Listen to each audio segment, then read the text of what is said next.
Sekarang saya udah sama pentolannya kolam di PIK nih. Ini sudah dasarnya adalah waduk air payung. Payau. Oh. Ya.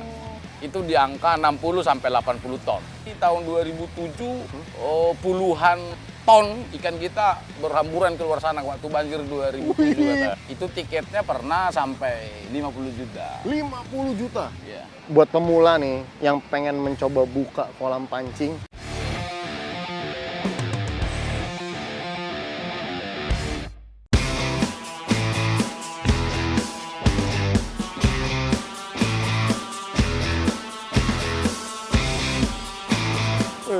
Kolamnya luas banget ya. Nah, sobat mancing mania mantap, kali ini saya nggak mau mancing, tapi kita mau coba ngobrol sama yang punya pemancingan. Kita mau tahu gimana sih caranya ngerawat kolam segede gini dan bertahan sampai sekarang dari dulu.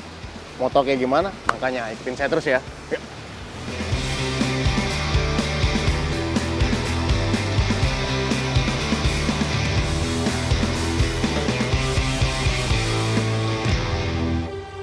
Nah, sekarang saya udah sama pentolannya kolam di PIK nih. Ada Om Leo. Siap. Oh ya. Om, ini gimana ceritanya Om? Ya. Ini kan setahu saya Sungai Air Payau nih.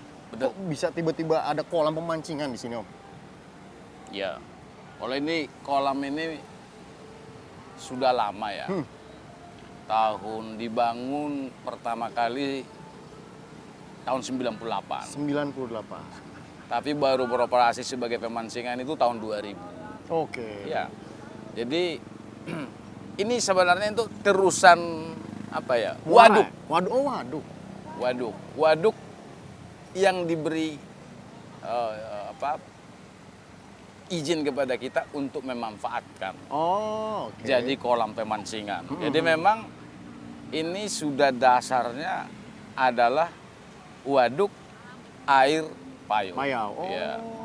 Jadi kita pakai jadi kolam pemancingan dan sudah 23 tahun lah, 22 tahun. 20 tahun ya, dari 2010 soalnya Om ya. Siap. Gitu. Siap. Om, kenapa milihnya ikan emas dibandingin ikan-ikan yang lain?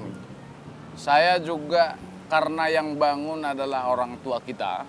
Saya kurang tahu persis sebenarnya alasannya apa dulu milih ikan mas. Ya. Tetapi Ya. di perjalanannya mungkin dilihat memang habitat ikan mas itu kan air tawar, Ya, Bang Cepi. benar. Tetapi pada akhirnya setelah berjalan puluhan tahun ikan mas ternyata bertahan lama sekalipun tidak berkembang biak karena memang kolam pemancingan kan. Ya. Jadi ikan mas di sini cukup awet, tidak gampang sakit karena mungkin kebal dengan kutu air kan. Oh, karena air payau. Oh iya, karena air payung. Tapi memang tidak berkembang biak atau tidak jadi berkembang. Jadi dia mengalami bobotnya mengalami penyusutan setiap hari, setiap minggu. gitu? Iya. Jadi contoh kita masukin bobot awalnya 10 kilo, lama-lama itu jadi 9 kilo, jadi 8 kilo. Karena memang iya, satu itu karena mungkin air. Faktor makanan, kita kan nggak ngasih makan. Ya.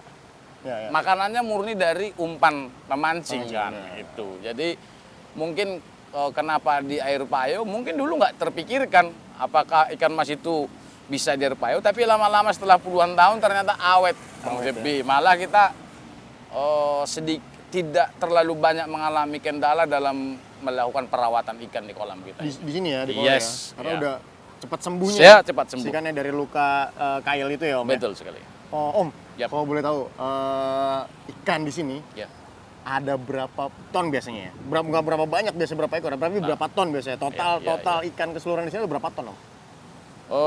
Kita nggak menghitung saat ini ya, karena ikannya di dalam air. Kebetulan timbangannya juga nggak ada di dalam air. Jadi kita nggak hitung. Yang bisa kita hitung itu begini. Yang pernah dimasukin? Ikan mati kita hitung. Oh, oke. Kemudian ikan yang kita masukin berapa? Contoh nih berapa ton. Terus yang mati berapa? Tapi yang sekarang berada kita nggak tahu persis. Tapi perkiraan kita itu di angka 60 sampai 80 ton. 60 sampai 80 ton. Yes. Ya. Itu banyak banget. Tapi itu masih kurang Bang Cepi. Oh ya? Karena kolam sebesar ini idealnya itu masih kurang. Harusnya berapa ideal Om? 120 ton. 120 Iya. ton. Ini kalau betul luasnya berapa sih Om? Kolam Om? Ini luas seluruhannya area ini 28.000 meter persegi, sekitar 2 hektar 8.000 meter. Kan gitu. Tapi luas kolamnya sendiri ini untuk kolamnya 200 meter kali 70 meter. 200, berarti sekitar 1,4 hektar. Ya. Untuk kolamnya toh. Untuk kolamnya. Dalamnya? Dalamnya 2,5 meter. Dalamnya 2,5 meter. Dan mengalami pendalaman setiap Oh, makin dalam, makin dalam. makin di dalamnya. Ya, dari ini bawahnya bukan semen ya, Om. Bawahnya lumpur ya. Lumpur. Oh, Yes. gitu. Oke. Begitu. Om, ini Ya. kan apa namanya? Bisa dibilang satu-satunya kolam pemancingan air payau ya. Kalau menurut saya di Jakarta, iya nggak sih? Enggak, ada lagi nggak? Buat ikan mas ya, bukan buat Oh iya. buat ikan Iya. bandeng, bukan kalau bandeng pasti tambak Om ya, jelas. Tapi kalau buat ikan mas, Mungkin ada Bang Cepi. Oh, ada ya? Ada, Ada ya? karena kan Jakarta kan daerah pesisir ya. Pantai apalagi Jakarta Utara gitu ya. Mungkin kolam-kolam kecil, kolam pemancingan yang lain juga mungkin payo kan. Oke. Cuma mungkin karena udah lama Pak Cepi. Kata orang bukan kata saya, ini pemancingan legend katanya kan gitu kan. Udah Iya, lama 22 tahun. Iya. Jadi peak udah cukup dikenal orang lah gitu. Dan memang yang agak unik itu karena airnya tadi payo. Oke. Ya, Cip. Om tadi kan kalau misalnya Om ceritain keuntungannya enak nih, nggak perlu apa namanya si ikan nggak perlu diobatin karena lebih sehat juga, Iya. kutu nggak ada gitu kan, nambah air juga kita enggak gitu kan, nggak kayak di kolam-kolam biasanya pada umumnya. Iya. Tapi ada kendalanya nggak sih Om? Kalau di kolam payo seperti ini yang notabene ini sebenarnya jalur air nih gitu. Siap. Ya kalau dari rasa airnya yang asin mungkin tidak ada pengaruh. Justru mungkin yang lebih banyak keuntungan yang kita terima. Oke. Karena ini adalah air yang berjalan dari sana sampai ke sini, mungkin yang merugikan kita atau berakibat kurang kepada kolam ini suatu saat dan sudah pernah terjadi adalah limbah.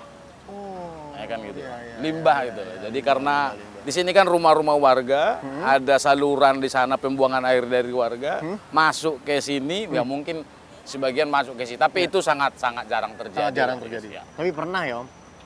Gitu gimana? Pernah. Mabuk, ikannya mabuk. Mabuk. Ikannya mabuk. Nggak mau Sepoyongan makan. lah semua. Jadi stop pemancingan. Ya kalau memang situasinya begitu kita stop. Kemudian kalau mengalami air pasang banjir gitu kita berhentikan operasionalnya. Pasang Om ya? Pernah terjadi. Saya belum megang ini tahun 2007. Puluhan ton ikan kita berhamburan keluar sana waktu banjir 2007. Wih, katanya. panen dong orang-orang sekitar ya. Iya, mancing di jalan jadinya orang. Mancing dalam dong, ikannya gede-gede lagi. Gede-gede. Ikan mas pula. Babon, tapi nggak ketakut orang. Mungkin dipikir itu besar-besar. ikan jadi-jadian karena Iya. gede. Terlalu besar terus di tempat seperti ini lagi ya. Siap. Siap, Om, Bang ini- Cepi.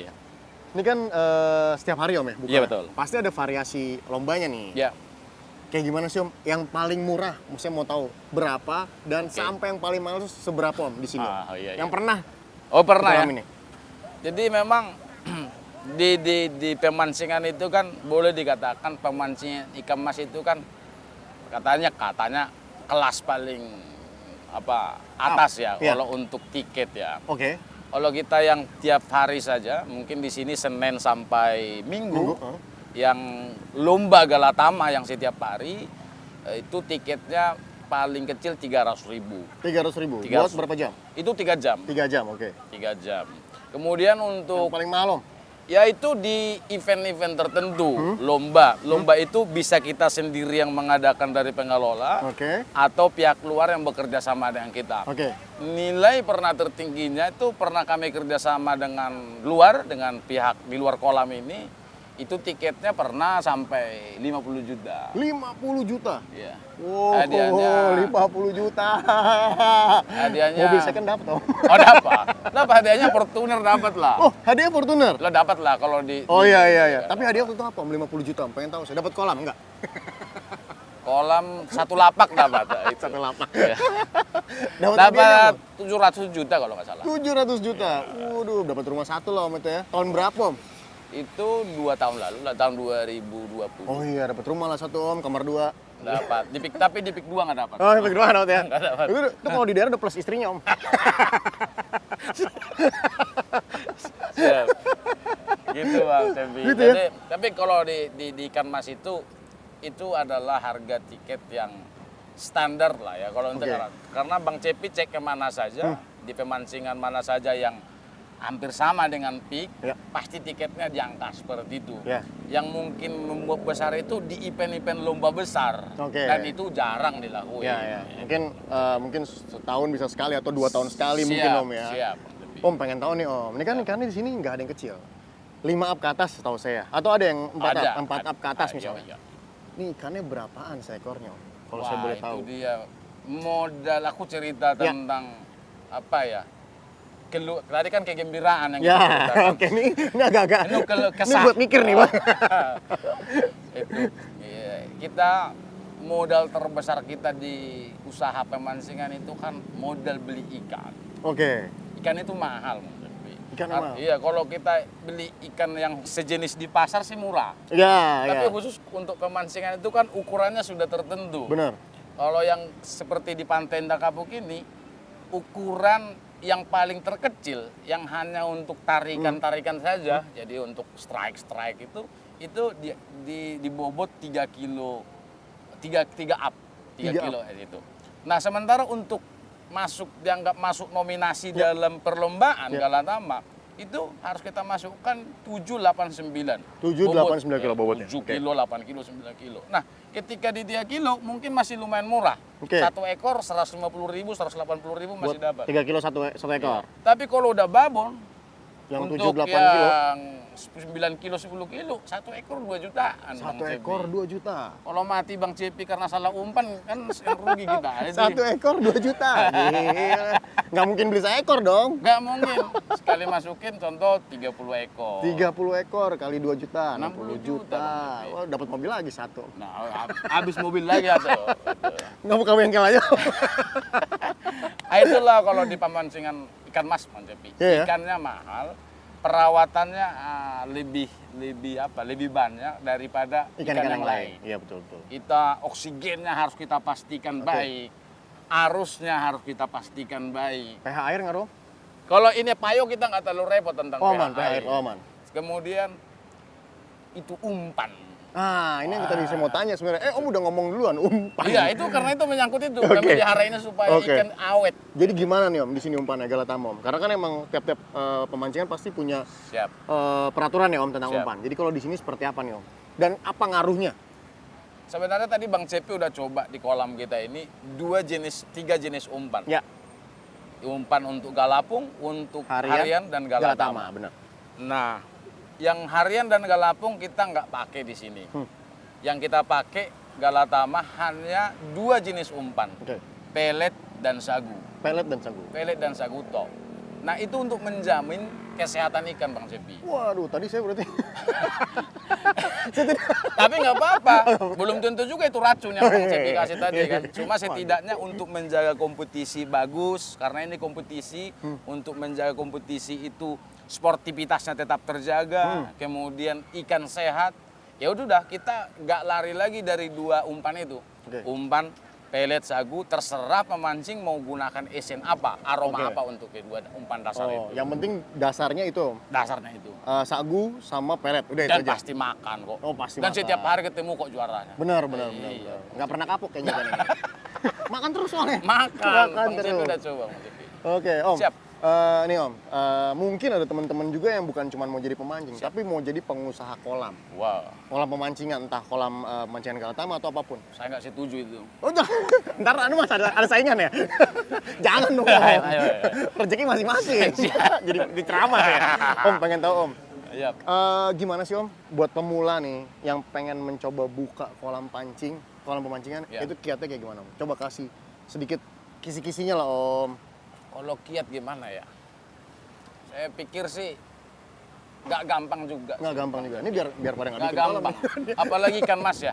Ya. Nggak gampang. Makanya sekarang kalaupun ada yang buka usaha kolam pancing, lebih banyak sekarang buka itu kolam pancing lele Oke. atau ikan yang lain. Karena? Satu, Hah.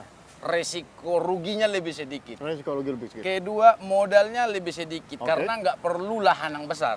Oh, kalau lele nggak perlu lahan besar. Yes. Oke. Kecil saja kan gitu kan. Oke. Tapi kalau itu pun saya pikir itu jadi uang juga. Ya. Yang kolam-kolam kecil itu pohon uang juga Bang Iya, Cepi. betul. Itu justru kalau buka yang besar, modal besar, tapi Balik modal lah mau. bos, ini kan karena sudah 20 Oh, tahun, iya. masa 20 tahun saya mengalami zaman mungkin yang enak Bang Cepi. Oh, iya. Karena zamannya udah ngomong enak aja Iya, sekarang. iya. Mungkin orang tua dulu yang buka ini nggak bisa ngomong begini.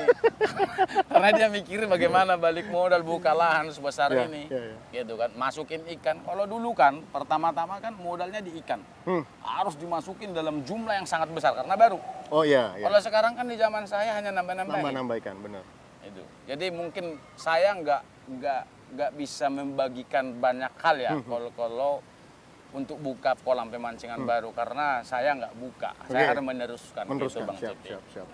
siap. Nah, jadi saya udah cukup ngerti nih Om. Jadi juga sudah sempat nyoba kan kolam Galatamanya dan ternyata emang mengasihkan. Nah, jadi kolam Galatama air payau lebih seru ternyata dibandingin kolam air tawar Om.